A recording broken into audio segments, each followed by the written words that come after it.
All right, let's dive into something wild. We're going to trace a historical chain reaction that connects continents, empires, and more than 1,000 years of history. Honestly, it's one of the most incredible stories of cause and effect you'll ever hear. Let's get into it. I know, it sounds completely crazy, right? How could one single battle, fought over 1,300 years ago in what we now call Iraq, Possibly be the first domino that led to the creation of the United States of America? It seems like a massive stretch, but stick with me, because in this explainer, we're going to connect every single one of those dots. Okay, so to make sense of all this, we've got to go back, way back, to the very first domino that gets this whole thing started. So check this out. This covers a massive 800-year span. It all kicks off in 680 CE with the Battle of Karbala. This single event creates this deep, simmering anger against the rulers of the time, the Umayyads. Fast forward 70 years, and that anger just explodes into the Abbasid Revolution, and poof, the Umayyads are out. A few survivors manage to escape, and where do they go? All the way to Spain, where they set up a brand new, powerful empire called Al-Andalus.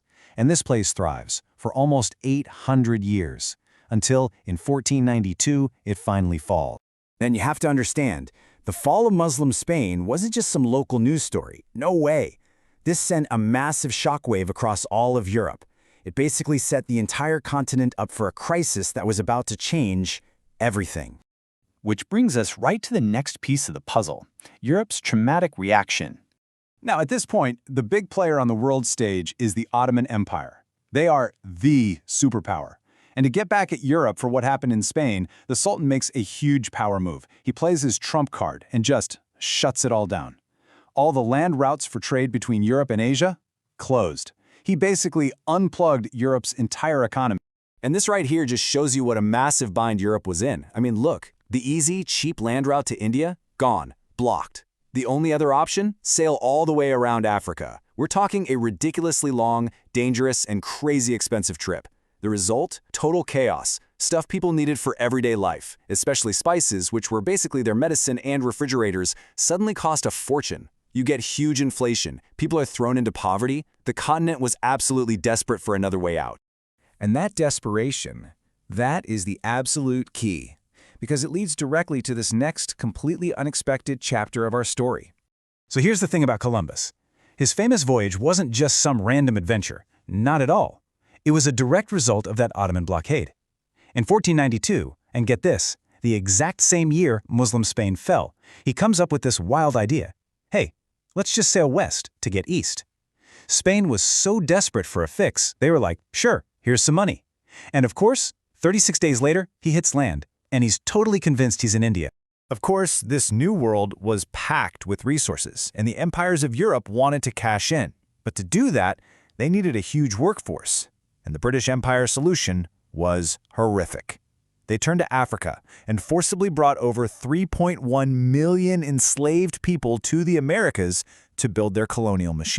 And this wasn't a one-time thing. It was designed to be permanent. I mean, just read this law passed by the British government. They made slavery hereditary. It meant that if you were born to an enslaved person, you were automatically a slave for life. It created a system of forced labor designed to last forever. So you've got this new land, built on a truly brutal foundation. How does it go from being a bunch of colonies to a full-fledged nation? Well, that's the next domino to fall. Okay, so a few key things happen. First, the American colonies fight for independence, and actually win, partly because Britain is totally preoccupied with a rebellion in India, which they saw as way more valuable. Then decades later, you have the American Civil War, a horrible, brutal conflict over slavery. It ends slavery, yes, but it also has this unintended side effect. It massively ramps up America's weapons industry and manufacturing power. And that new industrial might just lights a fire under the whole country, leading to this crazy boom of inventions in the late 1800s. You know, the telephone, the airplane, all that stuff. But here's the thing. Even with all that, America still wasn't a top dog. Not yet. The real power was still with the old European empires. Britain, France, Germany. They ran the world. So how did America jump to the front of the line? Well, it came down to a pretty simple and you could say ruthless strategy. Just take a look at this. World War I was basically the old world order committing suicide. While empires like Britain and Germany were bleeding themselves dry, bankrupting their entire nations to fight each other, America stayed out of it, for as long as they could anyway. Instead, it just sold weapons and supplies to everyone, making a ridiculous amount of money. By the time the US finally jumped in, the old powers were shattered, and America was left standing as this new economic titan. And then, just a couple of decades later, it was like déjà vu. World War II kicks off, and America plays the same card. Stay out, profit by selling supplies, and then join late in the game.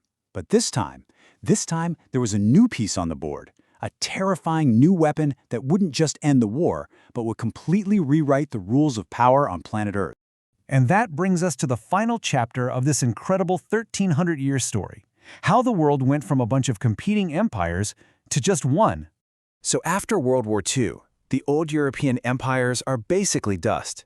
It's now a two-player game, a global showdown, the capitalist USA on one side and the communist Soviet Union on the other. The US gets the atomic bomb in '45, thinking they have the ultimate upper hand. But then the Soviets get their own just 4 years later, and that just kicks off the Cold War. This insane 50-year rivalry in absolutely everything. Spies, weapons, even a race to the moon. I mean, this really shows you the incredible shrinking of power. Think about it. In 1900, you had a whole handful of superpowers. Britain, France, Germany, you name it. Then, 2 world wars just chew them all up and spit them out, leaving only 2 standing, the USA and the Soviet Union.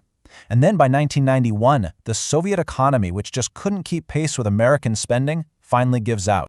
And here it is, the endgame. 1945, the world has 2 superpowers.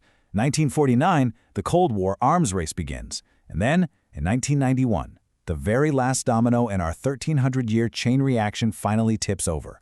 The Soviet Union is gone, and the United States is left as the only superpower on the planet. So there you have it.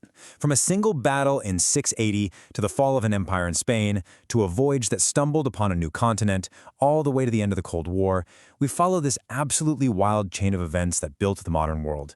It really makes you wonder, doesn't it? What domino is falling right now that will end up shaping the next 1,300 years?